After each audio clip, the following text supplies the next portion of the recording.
لو ما شفتش الجزء اللي فات من حكاية سونج فروح شوفه الأول. كلنا شفنا اللي بيرو عمله مع مجموعة الرتبة اس وإنهم ما خدوش في إيده ثواني، وخلصت معانا الحلقة لما بنشوف سونج انتقل للمكان. وطبعا ما تنساش تصلي على النبي، بلاش نطول عليكم ويلا بينا نبدأ. بتبدأ معانا الحلقة وبنشوف سونج وصل للمكان وشكلها كده هتولع يا زميلي، والكل بيبقى مصدوم ازاي وامتى وصل هنا. وبنشوف ان البث المباشر فصل ومحدش عارف ايه اللي بيحصل على الجزيرة، ومدير المحطة قاعد بيزعلهم عشان يشوفوا حل. مسك الميكروفون وبيزعل المصور عشان يصلح العطل، بس ما بيكونش عارف يعمل ايه. ومره واحده سونغ بينده على ايرون وطاقته بتنفجر والنمل كله بيهجم عليهم على طول. بس انت متخيل ان النمل هيعرف يعمل حاجه معاهم؟ اجريس وايرون والباقي نازلين دعك في النمل وشكلها كده هتولع على الاخر. وسونغ بيطلع دواء عشان يشفي جروح المصابين وبيقول لهم الكل يشربوا. فعلا مادونغ بيشربوا وطاقته بترجع والكل بيبقى مصدوم من اللي شايفه. وبنشوف سونغ وهو رايح يشرب شاي ان بس الدواء ما بيأثرش فيها، وبيديله رساله ان الدواء مش نافع. دايما كده نحس يا بنات في كل حاجه. وبنلاقي اخت سونغ عماله ترزع في التلفزيون عشان البث فصل، وبنشوف واحد كده بيتكلم في التليفون وبيعرفهم ان جوتو اتقتل. وبنرجع لسونغ وبيقول لهم انا هفتح لكم طريق للخروج وخليكم ورا العملاق ده، واي نمله تهجم عليكم انتم اللي مسؤولين عن نفسكم وتقتلوها. وبيقولوا له لو كده سهله، بس فجاه سونغ بيترعب وبيستشعر هاله قويه جدا.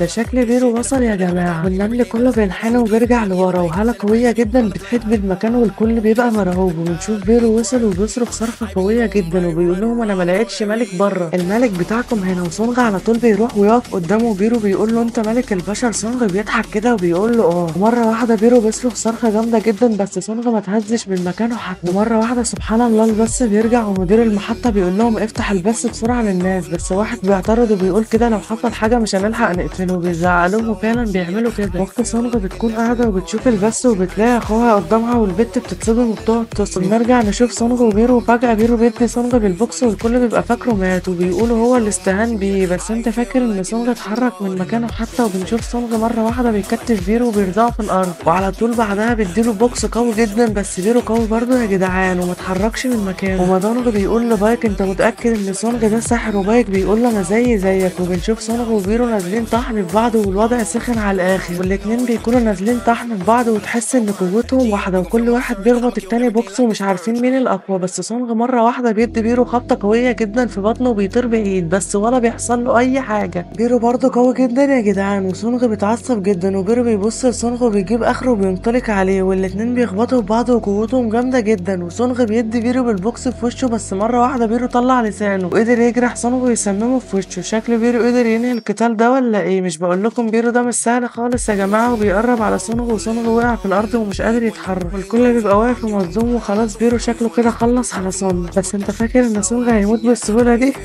انسى. ونشوف الراجل اللي شكله بيض ده بيتصل على الفريق اللي من الرتبه ايه اصحاب جوتو، وبيقول لهم روحوا اقتلوا الوحش على اساس ان جوتو قدر يعمل قصاده حاجه. واحد منهم بيقول لهم انا خايف ده جوتو مات وما قدرش يقف قدامه ثواني. والبت بتمسكه وبتقول له بطل تبقى جبان يلا، ما هو عنده حق يا ست انتي، وبترميه في الارض. وبنشوف سونغ وهو ماسك بيرو ومش رحمه وعمال يديله من هنا ومن هنا ومطيره في الجو. وبنشوف تشيوي وهو بيقول لبايك يا ابني انت متاكد ان ده ساحر؟ وبيقول له انا بقيت اتوقع اي حاجه بشوفها فعلا والله. وسونغ بيجيله رساله ان تمت معالجه السم، واصلا سونغ ما بيتاثرش بالسموم. وبيرو بيقول له انت ازاي ما متش وما بيكونش فاهم اي حاجه. بس سونغ خلاص جاب اخره منه وبيهجم عليه بقوه كبيره جدا، بس بيرو بيقدر يتفادى هجمته. بيرو بيقول ما بدهاش بقى وهيتحول لاقوى حاجه عنده. فعلا بيتحول وشكله بيبقى مرعب جدا. وهل بقوته دي هيقدر يخلص على سونغ ولا لا؟ بس انت فاكر ان سونغ هيسكت على الكلام ده؟ وفي ثواني طلع خنجرين من بتوعه وشكله كده هيروقه. وفي ثانيه هجم على بيرو والاتنين اشتغلوا طحن في بعض وقوتهم جباره جدا وكل واحد عايز يخلص على التاني بسرعه. والاتنين قوتهم جامده جدا يا جماعه. انا مش عارف اصلا لو كان حد تاني من الرتبه اس هو اللي مكان سونغ دلوقتي كان زمانه عمل ايه. ده هو شلوحهم اصلا في ثانيه، ما بالك بقى لو كان سونغ ما جاش كان هيعمل في البيه ايه؟ ده كان خلص عليهم على الاخر. وفجاه بيرو بيطلق اشواك الجليد بس سونغ بيقدر يتفاداها وبيهرب منها على اخر لحظه. وبيرو قاعد يحدف عليه اشواك التلج عشان يقتله بس ما عرفش، والقتال عمال يولع اكتر واكتر. ومره واحده الاتنين قواتهم بتنفجر على الاخر ونازلين طحن في بعض، بس كان واضح التفوق لسونغ. هاش عليك يا ابني والله، ده ايه الجمدان ده يا ابني؟ والباقي عمال يتفرج ورا ومش عارف يعمل اي حاجه، والاتنين نازلين طحن في بعض على الاخر وقوتهم مهوله جدا. وفي عز ما هما نازلين طحن وفشخ في بعض، بس سونج مره واحده بيتعصب على الاخر وبيقوم راجع لورا وبيحدف الخنجر بتاعه باقصى قوته في بيرو، بس بيرو بيقدر يتفاداه على اخر لحظه، وبيروح لبيرو وبيديه بالبوكس في بطنه، وبنشوف الخنجرين بتوع سونج وهما بيقعوا وسونج مسكهم ونزل ضرب في بيرو، وما كانش رحمه خالص، وعمال يديله من هنا ومن هنا، وبيرو مش ملاحق عليه، وبيرو اتعصب على الاخر ومسك سونج ورزعه في الارض، وشكل بيرو اتهور ولا ايه، وسونج كان مرعوب جدا ومش مصدق اللي بيحصل، كان خلاص هيقضي عليه، بس مره واحده سونج اترقى للليفل 100، يعني سونج وصل لاقصى قوته ومحدش هيقدر يقف قدامه تاني. وفجاه سونج مره واحده بيسحب الخنجر بتاعه وبيشلوح دراع بيرو، سونج خلاص اتخطى كل حدود قوته، وبيرو اترعب منه على الاخر وكان عاوز يهرب منه باي طريقه، بس انت فاكر ان هو هيعرف يهرب من سونج بعد كل اللي انت عملته معاه ده؟ يالا وهيسيبك ده على قصته، يالا ده كفايه اللي انت جيت على البت بتاعه. سونج بينطلق على بيرو بسرعه عاليه جدا، ده انت هتتخنف يا بيرو يا حشره، مش لاقي غير ده وتيجي على سكته؟ ده كفايه ان انت ضربت الجماعه بتاعته. وفعلا سونج بيمسكه وينتفه حرفيا وبيعرفه تمام، والله يا حشره انت بقيتي صعبانه عليا، والوضع بقى اخر حلاوه. وبنشوف بيرو الحشره وهو طالع عينه وبيصرخ صرخه عاليه جدا، وجنوده بتهجم على سونج، بس في ثواني سونج بيستدعي جنود الظل، واكيد انتوا عارفين هيقوموا معاهم بالواجب، والوضع لحد هنا زي الفل، وجنود الظل نازلين دعك في النمل وعاملين شغل 100%، ده هم لوحدهم اصلا يقوموا على بيرو، ده اكرس بس كمان لوحده والله ينتفه. وبنشوف سونج وهو رايح لبيرو وبيقف قدامه، بيرو بيترعب منه وبيجدد نفسه وبيطلع يجري، والله مهما كانت قوتك هتفضل الحشر حشره. سونج بيمسكه ويرزعه في الارض، وبيرو هيعملها على نفسه وبيحاول باي طريقه يهرب من سونج، بس انت فاكرها سهله ولا ايه يا حشره؟ وسونج بيبص له كده وبينطلق عليه وبينط في الجو، ولسه بيرو بيحاول يهرب، وسونج بيطلع خنجرين من بتوعه وشكله كده هيقضي عليه، وبالفعل بيديله واحده قنطر قبل كاش وبينزل على بيرو وبيخلص عليه خلاص. وبعد ما بيخلص على بيرو النمل كله بيهرب، وبعدين بيفتكر شيء انه بيروح جري عليه وبيلاقي ان حالتها بقت اوحش من الاول، وبيطلع علاج قوي جدا اقوى من اللي فات وبيحاول يعالجها بيه، بس برضه ما بينفعش، وبتجيله رساله رفض من النظام وكده لازم يوديها للمدينه باقصى سرعه، بس هما بعاد جدا ومش هيعرف يستخدم مهاره الانتقال عشان استخدمها من شويه. وسونج بيكون متضايق جدا ومش عارف يعمل ايه، ونلاقي ان سونج اتعصب عليه ويوسفني اقول لك خلاص وان الموسم ده انتهى على كده وما عادش في حلقات تانية، ولازم نستنى الموسم الجاي عشان نعرف ايه اللي حصل، ايه هيكون مصير شيء، وده اللي هنعرفه الموسم الجاي. وطبعا ما تنساش تصلي على النبي